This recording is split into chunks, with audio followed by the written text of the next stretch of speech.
તો જય હિન્દ ને જય માતાજી ને રામે રામ ડાયરાને.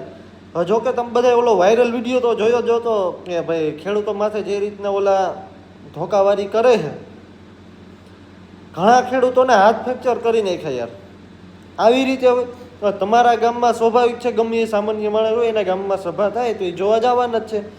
તો જે લોકો નિર્દોષ છે, જે ખાલી સભા જોવા ગયા હતા એની માથે ધોકાવારી કરી, જે ગામમાં રહે છે, કોઈ પણ ગામમાં આપણા ગામમાં સભા થતી તો આપણે સ્વાભાવિક છે ભાઈ જોવા જાય, શું હાલે શું નહીં ખબર તો પડે ને. કદાચ વિરોધ કરે તો હકની લડાઈની વિરોધ, ખોટો તો કંઈ વિરોધ કરતા નહોતા.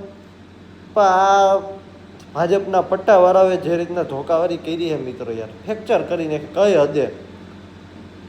ને અમુક જે ખદડાઓ રાજી થયા ને એને કહેવાનું આજે ખેડૂતોનો વારો છે તો કાલે તમારો વારો આવશે, કે તમારો વારો બચી જાઓ તો તમારે આવતી પેઢીનો વારો આવશે, બાકી વારો આવશે એ ફાઇનલ છે.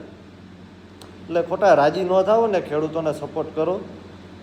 હાવ પછી યાર હાવ આમ ન હોય આ રીતે. હું એને એટલો તો હું એવો બધો ગુનો હતો આવી રીતે ધોકાવારી કરી. એટલે આવું બધું છે. એટલે આ ખેડૂતો માટે યાર ન્યૂઝ ચેનલવાળાને પણ કહેવાનું યાર, તમે આ મંત્રી ગયા ઘર ભેગા એને રહેવા દો, બધે પટ્ટાવાળા છે.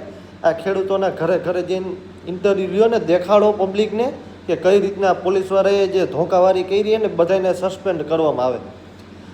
હવે હે ને આ આંદોલન ચાલુ કરવાની જરૂર છે. મારો કદાચ વિડીયો શેર કરજો મિત્રો.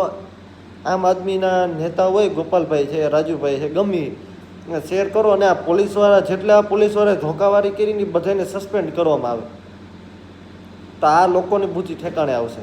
સસ્પેન્ડ નહીં પણ ડિસમિસ જ કરવા જોઈએ. કે આ લોકોને ડિસમિસ કરવામાં જ આવે કે આ રીતે ધોકાવાળા હાંકવાનો અધિકાર એને કોને આપ્યો? આ બધાના વિરુદ્ધ એફઆઈઆર થવી જોઈએ. તો બને એટલો વિડીયો શેર કરો. જેટલા ધોકાવારી કરતા ને વિડીયોમાં દેખાય ને, જોકે બધા ગામના લોકો તો જાણતા જ હશે કયા કયા પોલીસવાળા હતા.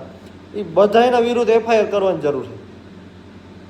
આ આંદોલન ચાલુ કરવાનું છે. એટલે અમુક જે બીજા ભાજપના પટ્ટાવાળા બનીને જે કામ કરે ને પોલીસવાળા, એની બુદ્ધિ પણ ઠેકાણે આવે. તો જય હિન્દ, જય માતાજી ને રામે રામ ડાયરાને.